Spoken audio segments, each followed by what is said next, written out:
Hi hello ನಮಸ್ತೆ ಸ್ನೇಹಿತರೆ, ಕನ್ನಡದ ರ್ಯಾಪರ್ ಚಂದನ್ ಶೆಟ್ಟಿಯವರ ಕಾಟನ್ ಕ್ಯಾಂಡಿ ಸಾಂಗ್ ಇತ್ತೀಚೆಗೆ ಬಹಳ ದೊಡ್ಡ ಮಟ್ಟದಲ್ಲಿ ಸಖತ್ ಹಿಟ್ ಆಗಿದೆ. ಆದರೆ ಈ ಸಾಂಗ್ನ ಪಲ್ಲವಿ ಹಾಗೂ ಚರಣವನ್ನು ಕದ್ದಿದ್ದು ಅನ್ನೋ ಆರೋಪ ಕೇಳಿ ಬರ್ತಾ ಇದೆ. 6 ವರ್ಷದ ಹಿಂದೆ ಸಾಂಗ್ ಮಾಡಿದ್ದ ರ್ಯಾಪರ್ ಯುವರಾಜ್ ಎಂಬುವರು ಹಾಡನ್ನು ಕದ್ದು ಮಾಡುವ ಅವಶ್ಯಕತೆ ಚಂದನ್ಗೆ ಇರಲಿಲ್ಲ ಎಂದು ಬೇಸರವನ್ನು ವ್ಯಕ್ತಪಡಿಸಿದ್ದಾರೆ. ರ್ಯಾಪರ್ ಯುವರಾಜ್ ಎಂಬುವವರು ಚಂದನ್ ಶೆಟ್ಟಿ ಮೇಲೆ ತಮ್ಮ ಅಸಮಾಧಾನವನ್ನು ವ್ಯಕ್ತಪಡಿಸಿದ್ದಾರೆ. ತಾನು 6 ವರ್ಷದ ಹಿಂದೆ ವೈಬುಲ್ ಎಂಬ ಪಾರ್ಟಿ ಸಾಂಗ್ ಮಾಡಿದ್ದೇನೆ. ಆ ಸಾಂಗ್ನ ಪಲ್ಲವಿ ಚರಣವನ್ನು ಅನುಮತಿ ಇಲ್ಲದೆ ಚಂದನ್ ಶೆಟ್ಟಿಯವರು ಕಾಪಿ ಮಾಡಿದ್ದಾರೆ.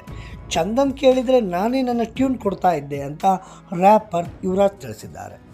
6 ವರ್ಷಗಳ ಹಿಂದೆ ವೈಬುಲ್ ಅನ್ನೋ ಪಾರ್ಟಿ ಸಾಂಗ್ ರಿಲೀಸ್ ಆಗಿದೆ.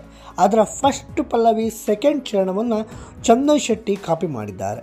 ನಾನು ಬಡವ, ಹಣ ಕೂಡಿಟ್ಟು 12 ಲಕ್ಷ ರೂಪಾಯಿ ಖರ್ಚು ಮಾಡಿ ಈ ಸಾಂಗ್ ಮಾಡಿದ್ದೆ. ಸಾಂಗ್ ಹಾಗೂ ಈವೆಂಟಿಂದ 17 ಲಕ್ಷ ರೂಪಾಯಿ ಖರ್ಚಾಗಿದೆ.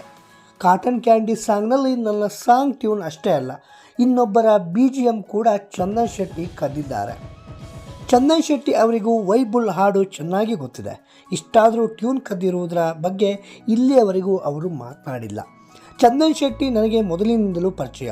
ಚಂದನ್ ಶೆಟ್ಟಿಯವರು ಬಂದು ಮಾತನಾಡ್ತಾರೆ ಅಂತ ಕಾಯ್ತಾ ಇದ್ದೆ, ಆದರೆ ಬಂದಿಲ್ಲ.